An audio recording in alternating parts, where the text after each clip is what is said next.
მოგესალმებით ძვირფასო ტელემაყურებლებო, ეს გადაცემა უნდა იცოდეა, მე კი მისი წამყვანი თამარ გუნთაიშვილი ვარ. დღევანდელ გადაცემაში ძალიან საინტერესო თემაზე ვსაუბრობთ. ბოლო პერიოდში თითქოს განვითარებული მოვლენებიდან გამომდინარე შეიძლება ვთქვათ, რომ საზოგადოებამ შედარებით მიივიწყა ამ კონკრეტულ საკითხზე აქცენტის გაკეთება, თუმცა ძალიან მნიშვნელოვანია ზუსტად ასეთ დროს ვიცოდეთ, რას უნდა მივაქციოთ ყურადღება. საუბარია პოლიტიკოსების სხეულის ენაზე, თუ რას მოგვითხრობენ ისინი კონკრეტული ჟესტებით და არა მხოლოდ და ყველაზე საინტერესო, რაზეც დღევანდელ გადაცემაში ვისაუბრებთ, ეს ციფრულ სამყაროში კიბერუსაფრთხოების კუთხით ამ მიმართულების განხილვაა. სწორედ ამიტომ ჩვენი გადაცემის რესპონდენტი გახლავთ ლაშა პატარაია, კიბერუსაფრთხოების ექსპერტი და кейსის დამფუძნებელი. დიდი მადლობა ლაშა იმისთვის, რომ დრო დაგვითმეთ. ყოველთვის საინტერესოა თქვენთან საუბარი. მადლობა მოწვევისთვის. და მოდი დავიწყოთ ასე. დღეს ძალიან ბევრს ვსაუბრობთ დეზინფორმაციაზე, ხელოვნურ ინტელექტზე და როგორც აღვნიშნე, ცოტათი თითქოს მივივიწყეთ საზოგადოებამ, რა თქმა უნდა, თორემ ეს საკითხი პოლიტიკაში და ამ მიმართულებაში არასდროს რჩება ყურადღების მიღმა, მით უმეტეს ექსპერტების მხრიდან, მაგრამ საზოგადოებამ რაღაცნაირად ვფიქრობ, ცოტათი გვერდზე გადადო პოლიტიკოსების სხეულის ენაზე საუბარი და ამ ყველაფერზე დაკვირვება. ეს რამდენად შეესაბამება რეალობას და რა განაპირობებს ზოგადად მსგავს ცვლილებებს? იცი რა, ყურადღების გადატანა ბევრ რამეზე მოხდა. ეს არ არის შემთხვევითი. ჩვენ როცა ვლაპარაკობთ პოლიტიკაზე, ტექნოლოგიებზე, ინფორმაციაზე, დეზინფორმაციაზე, პროპაგანდაზე და ყველაფერი იმ ინფორმაციულ ფონზე, რაც ჩვენს ირგვლივ ხდება, აუცილებლად უნდა ვთქვათ, რომ ჩვენ ვართ აქტიური ფსიქოლოგიური ოპერაციების ზემოქმედების ქვეშ და აქტორები ამ ფსიქოლოგიური ოპერაციების მიღმა არ არის ერთი ან ორი, თუნდაც ადგილობრივი პოლიტიკური მხარე ან გუნდი. ბევრი საშუალება გვაქვს ინფორმაციის მიღების და ეს საშუალებები ნაცვლად იმისა, პარადოქსალურია, მაგრამ ნაცვლად იმისა, რომ გვეხმარებოდეს, რომ უფრო მეტად ინფორმირებულები ვიყოთ, საზოგადოებისთვის ეს არის უფრო დამაბნეველი და უფრო აქცენტები, რაზეც კეთდება, ეს ყველაფერი არის მართული და ხშირად ადამიანები თავად არ წყვეტენ, რას მიაქციონ ყურადღება. ჩვენ ვცხოვრობთ ყურადღების ეკონომიკაში და ამ ეკონომიკაში მთავარი ვალუტა თავისთავად არის თქვენი თვალები, თქვენი ყურები, თქვენი ყურადღება, მარტივად რო ვთქვათ. და უმსხვილესი კორპორაციები, მათ შორის სპეცსამსახურები, უზარმაზარ რესურსს ხარჯავენ იმისათვის, რომ თქვენი ყურადღება ბუკვალურად ამ სიტყვის მნიშვნელობით მართონ. შესაბამისად, ხო, ის რითიც ჩვენ გავზომავდით აქამდე ტყუილს, ავთენტურობას, ვესტებოდი დაგვენახა იმის მიღმა, რაც უბრალოდ გვესმის, ეს არის სხეულის ენა ამ შემთხვევაში, ეს მთავარი ინსტრუმენტები, რა თქმა უნდა, უკანა პლანზეა გადატანილი და განიარაღებულია საზოგადოება. თუმცა შეგვიძლია თუ არა, რომ სხეულის ენა მივიჩნიოთ ინსტრუმენტად, რომელიც განსაზღვრავს ადამიანის ქმედებას და გარკვეულწილად შეიძლება რომ იარაღიც იყოს ეს საზოგადოებაზე ზემოქმედების. ცალსახად არის კიდეც ეს ინსტრუმენტი, ეს რეალურად არის გავლენის კონკრეტული მოხდენის საშუალება. ამას ძალიან კარგად აცნობიერებენ პოლიტიკოსები და პოლიტოპერები, მოდი ასე ვთქვათ, ზოგი იმიჯ-მეიკერს ეძახის ამას, მაგრამ ძალიან ბევრი რამ იგეგმება პოლიტიკოსების ცხოვრებაში და ხშირად ის იმიჯი, რასაც ჩვენ ხედავთ, სრულიად მართული, შექმნილი, არააუთენტური, შესაბამისად ყალბი და კონკრეტულ ნარატივს ემსახურება ეს იმიჯი, რასაც ჩვენ უყურებთ და ზუსტად ამიტომაც, რომ სხეულის ენა არავერბალური კომუნიკაცია. ეს არის იარაღი როგორც პოლიტიკოსების, ისე ბიზნეს ოუნერების, ნებისმიერი ადამიანის ხელში, ვისაც შეუძლია გავლენა მოახდინოს უმცირე ერთ ადამიანზე და მით უმეტეს ჯგუფებზე და მასებზე, იმიტომ რომ ჩვენი პირველი შთაბეჭდილება, ჩვენი ემოცია, რაც გვიჩნდება პოლიტიკოსზე თუ ნებისმიერ ადამიანზე, ვისაც ხვდებით, უსმენთ და ვაკვირდებით, ხშირად ეს არ არის რაღაც, როგორ თქვა, არ არის გამომდინარე იქიდან თუ რას ვისმენთ.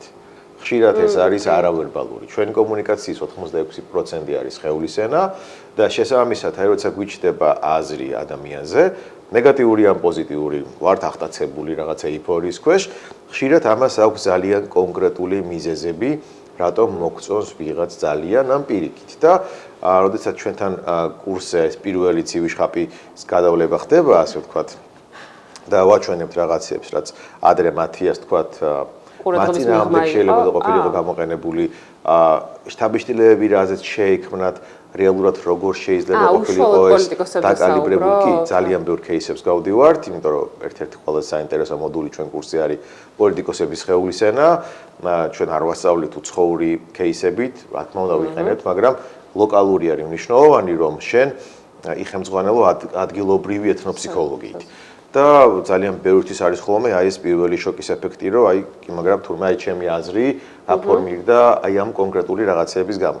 ჩვენ როცა აზრი გვიყალიბდება ვინმეზე ან რამეზე, ეს არის რეალურად ძალიან ბევრი კონკრეტული მიზეზის ერთობლიობა, რომელსაც ჩვენ ვერ ვაცნობიერებთ, თიც ვერ ვადებთ, ვერ ხვდებით, რამ შექმნა ეს შთაბეჭდილება, მაგრამ თუ ამას მართავ, შეგიძლია წარმართო, რას იფიქრებენ სხვები შენზე. თავისთავად, იმიტომ რომ ახლა თქვენი საუბრისას ძალიან ბევრი ქართველი პოლიტიკოსი გამახსენდა, რომელსაც ჯერ იმიჯით იხსენებენ და შემდეგ უკვე მისი პოლიტიკური მოღვაწეობით. აღარ დავასახელებ ახლა სახელებს და გვარებს, თუმცა მათ გარეგნობაზე ხშირად გაცილებით მეტი ყურადღება მახულდება, ვიდრე იმ საქმიანობაზე, რასაც ისინი ეწევიან. ყველგან ესეა. ყველგან ესეა, იმიტომ რომ ხშირად გონიათ, რომ აი პირველი შთაბეჭდილება, მაგალითად, ჩვეულებრივ კომუნიკაციაში იქნება იმით თუ რას ვამბობთ. მაგრამ რეალურად პირველი შთაბეჭდილებაც კი, რომელიც ეს ყველაზე ძლიერი ეფექტია, ხო? ნუ ასე არის მიჩნეული ყოველ შემთხვევაში, მაგრამ ბოლომდე ასე არ არის. ეს იქნება თქვენი დანახვის პირველი წამებიდან. და აი ამ დროს არის მნიშვნელოვანი, როგორ მართავთ თქვენ სხეულის ენას.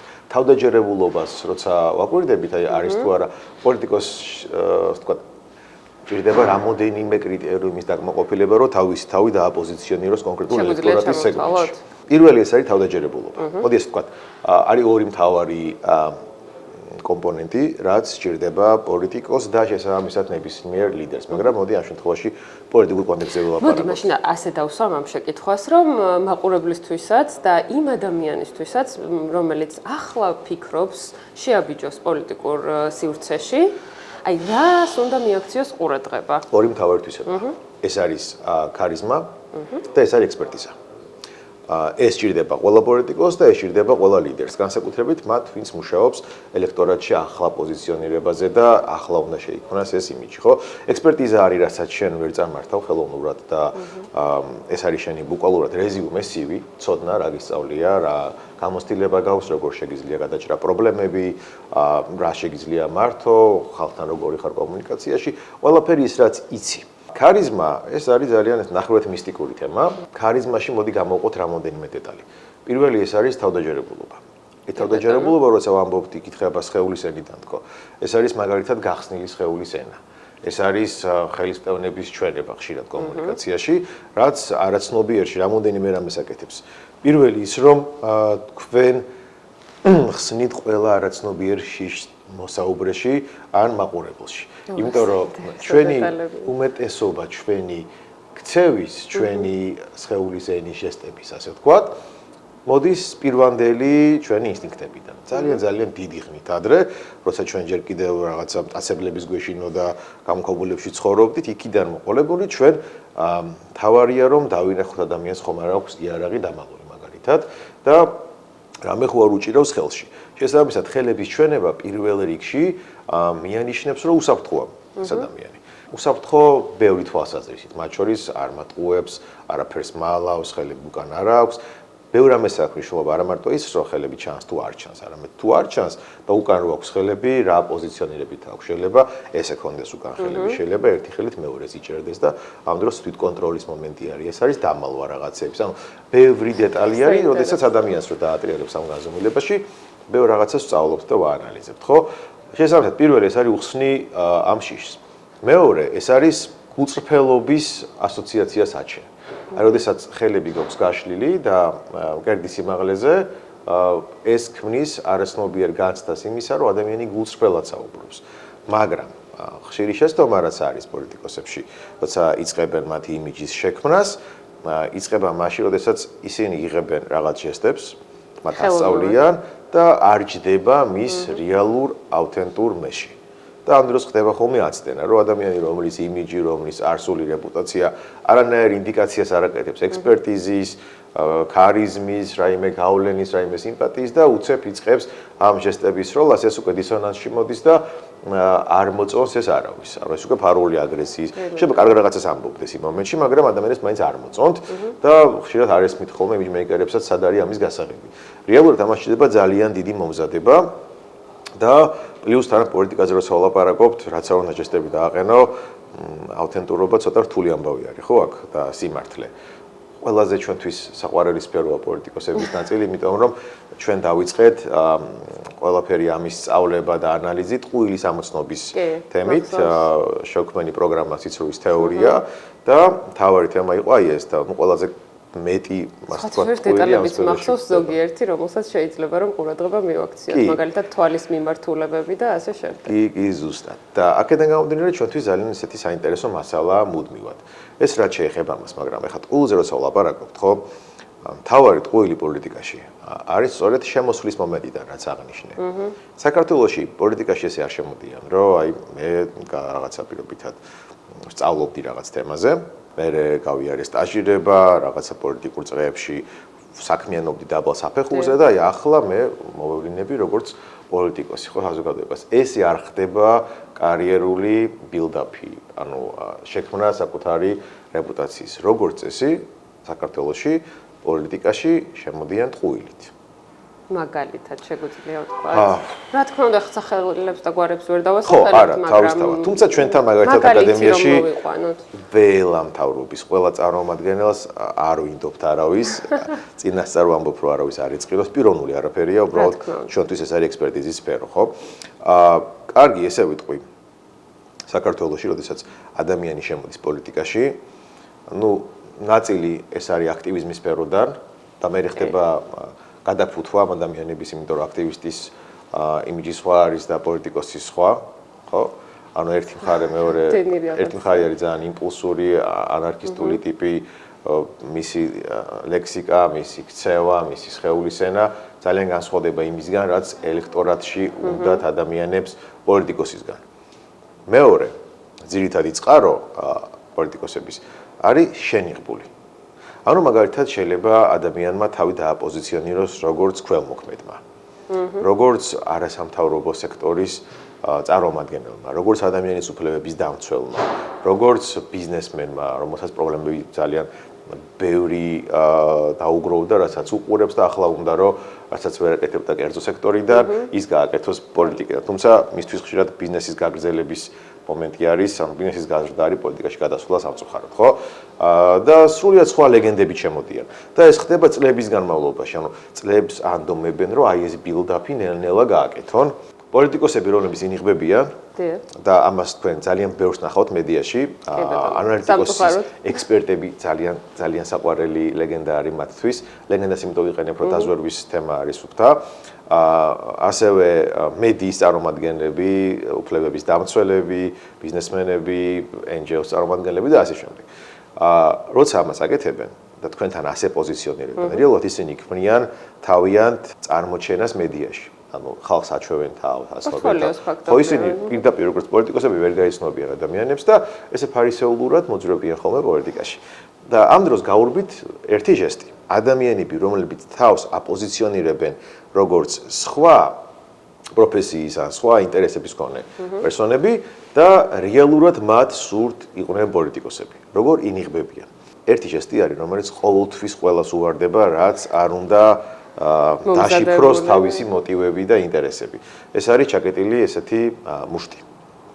ეს ყველა ადამიანს, ვინც პოლიტიკაზე რაიმეს ფიქრობს, აპირებს და უნდა შესვლა, დაიმახსოვრეთ ეს ჟესტი, თუ დაინახავთ ადამიანს და გაგეცნობათ როგორც უფლებების დამცველი, მედიის წარმომადგენელი, ბიზნესმენი, ის უახლოეს პერიოდში შემოაბიჯეს პოლიტიკაში. ეს არ არის ეზოთერიკა, ეს არ არის მაგია. ზუსტი მეცნიერება. ასე იწყებენ? რატომ ხდება ეს? ერთი ვარიანტია, რომ თუ აქვს რესურსი, მიხეილ სააკაშვილს დავასახელებ ამ პოლიტიკურ სახეს, მიხეილ სააკაშვილი გამახსენდა, რომელიც აქტიურად იყენებდა ამ ჟესტს. სააკაშვილის შემთხვევაში და სხვა მოტივი იყო, სააკაშვილს ეს ჟესტი უყვარდა სინამდვილეში.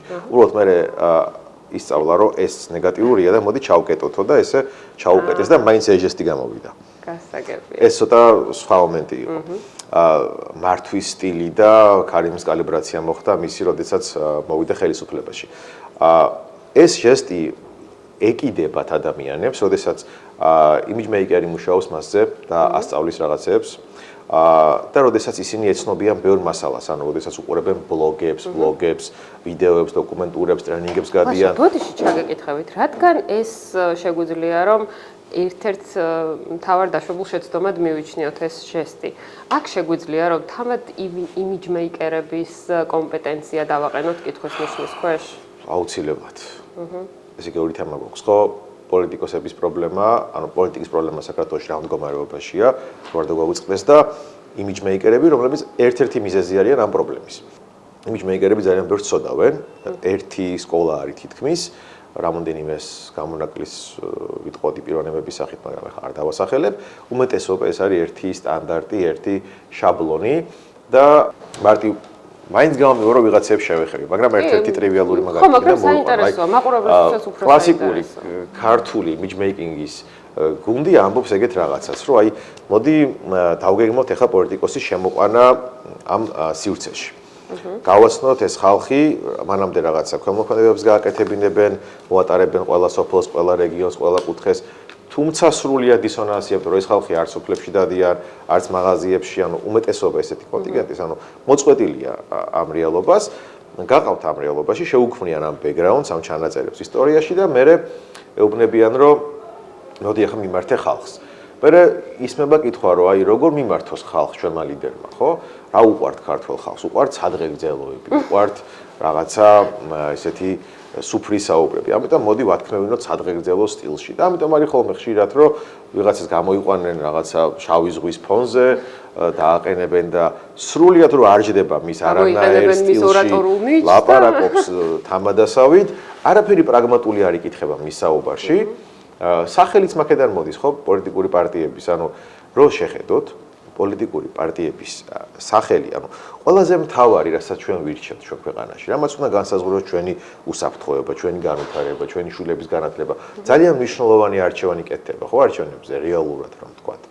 თელოს თქვენს ყველაფერს ფსონს დებთ რაღაც გუნდზე. და სულ მცირე უნდა იცოდეთ რა პოლიტიკური ორიენტაცია აქვს, როგორ უყურებენ საგარეო პოლიტიკას. ეს ყველაფერი უნდა იკითხებოდეს ბრენდიდან. ფერებიდან, სახელიდან, სლოგანიდან და ამის ნაცვლად ჩვენ გვესმის, რომ აი როგორია ჩვენი სლოგანები, ხო? სახელების რო ვთქვათ, რაღაცა ოცნება, რაღაცა ერთიანი საქართველო, რაღაცა გავბრწყინდებით, სლოგანების ეგ არის რომ გაგვიმარჯოს, ანუ რომ მოხსნათ პოლიტიკური კონტექსტი და ეს სლოგანები და სახელები გავატაროთ ცოტა სხვა ფილტრში, ნახავთ, რომ ჩვეულებრივი სადღეგრძელოების კრებულია. და არაფერი კონკრეტული, არანაირი კავშირი პოლიტიკასთან და ნუ ესე მოკლედ ამუშავებენ მერე ხალხს და ატყუებენ პოლიტიკოსები. ლაშე, იმდენი საინტერესო საკითხი ჩავშალეთ, ჩემი კითხვები, რაც წინასწარ მქონდა განსაზღვრული, ფაქტობრივად მიღმა დარჩა, თუმცა ერთი, რაზეც აუცილებლად მინდა გავამახვილოთ ყურადღება, ეს არის კიბერუსაფრთხოების მიმართულება, რაზეც სპეციალისტი ამ მიმართულებით სწორედ თქვენ ხართ და შეიძლება თუ არა ითქვას, რომ სხეულის ენა თავად ხდება კიბერუსაფრთხოების ნაწილი. გამიკვირდა მართლა ამ თემის წამოჭრა, იმიტომ რომ მიუხედავად ძალიან ბევრი ინტერვიუს და გადაცემის, არავის ეს თემა ჯერ არ დაუკავშირებია ერთმანეთთან. სინამდვილეში ჩემთვის კრიტიკულად დიდი კავშირი აქვს, იმიტომ რომ ჩემი ძირითადი ექსპერტიზის სფერო არის კიბერუსაფრთხოება და დაზვერვა და რაღაცნაირად მე მოხდა ჩემი იზულებით, ამას თავის ისტორია და სხვა დროს მოყვები, გადასვლა ამ სხეულის ენაში, ტყუილის ამოცნობაში, კომუნიკაციებში, მოლაპარაკებების ხელოვნებაში და ასე შემდეგ. ჩემთვის მოტივი არის შემდეგი. ნახეთ, კიბერუსაფრთხოებაში მთავარი არის რევერსული ინჟინერია. ანუ უკუღმა წაკითხვა მოვლენების, მაგრამ არ ჩახვალ რეალურ საბოლოო, ასე ვთქვათ, მიზეზებამდე, მოტივებამდე, ხო? ანუ კიბერუსაფრთხოებაში რაღაცა რომ გატეხო, ჯერ უნდა ეს სისტემა შეისწავლო, რევერსულად წახვიდე როგორ შეიქმნა, რა რაბიჯები გაიარა და მერე იწყებ ამის ამოხსნას. ეს არის რევერსული ინჟინერია. ზუსტად იგივენაირად ტყდება ადამიანის ტვინი, როგორც კომპიუტერული სისტემა. ერთ-ერთში. აქაც არის პატერნები, აქაც არის კონკრეტული ბირთვები, რაც მუშაობს, აქაც არის კონკრეტული პროცესები, რაც მეორდება და ამას ვეძახით ქცევას, ბიჰავიურული ანალიზი და როგორც შეგიძლია მოახდინო გავლენა კომპიუტერულ პროგრამაზე. ხა ძალიან უხეშად გამომდის და შეიძლება ბევრისთვის ცოტა ის იყოს როგორ რანაირად, მაგრამ ესეა, ხო? როგორც ახდენ გავლენას, ანალოგიურად ახდენ გავლენას ადამიანზე, ადამიანების ცნობიერებაზე და ამის ძალიან კარგი მაგალითი არის საიოფსი, ფსიქოლოგიური ოპერაციები. ამიტომ აი დაზვერვის ექსპერტიზაც აქ შემოვიდა, ხო? ანუ კიბერუსაფრთხოება დამეხმარა იმაში, რომ რევერსული ინჟინერიით მიუდგომოდით ქცევას და არა უბრალოდ იმით, რომ რაღაცა რა არის კონკრეტული სხეულის ენის ჟესტები და მოდი ესენი გავანალიზოთ და ვასწავლოთ, როგორც ხდება ხოლმე სოფლიოში. არამედ ჩვენ მივუდგეთ ამას როგორც ჰაკერები. როგორ შევახციოთ ადამიანის გონებაში. და მეორე, როგორ მოვახდინოთ გავლენა. უბრალოდ როგორ ახდენენ გავლენას, იმიტომ რომ თუ არ გაიგებ როგორ მოვახდინოთ გავლენას, გაგიჭირდება დაიცვა თავი ამ გავლენებისგან, ხო?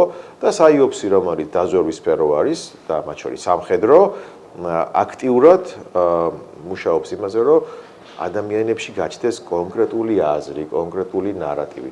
მე ეს იშლება დეზინფორმაციად, პროპაგანდად, მისინფორმაციად, ბევრი ვექტორი აქვს ამ ყველაფერს, მაგრამ ამის თავი და თავი, ქვაკუთხედი არის საიოფსი. შესაბამისად, უდიდესი კავშირი აქვს, იმიტომ რომ თქვენი აზრები, რაც ახლა ფორმირდება, ზოგადად საზოგადოებაში, ხო? ეს არ არის შემთხვევითი. ამ აზრების შექმნას, მოდი ასე ვთქვათ, დავარქვათ ნარატივის დიზაინი, რომელიც კეთდება, არსებობენ ნარატივის არქიტექტორებიც და დიზაინერებიც და კიდე სხვა როლებიც, რაც ახლა არ გავშლი.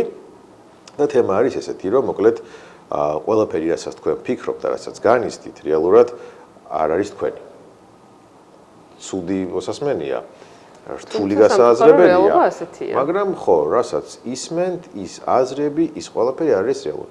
მაგალითად, ჩვენ ვიმყოფებით ერთგვარ რაღაცა იმ მატრიცის ფილმის რეალობაში, სადაც აი მორფიუსი როს თავაზობს ლურჯ და წითელ აპს, ნეოს, აი ესეთი ოფერი გვაქვს ყოველთვის ყველა არჩევნებზე, რომ აი ლურჯი გინდა თუ წითელი.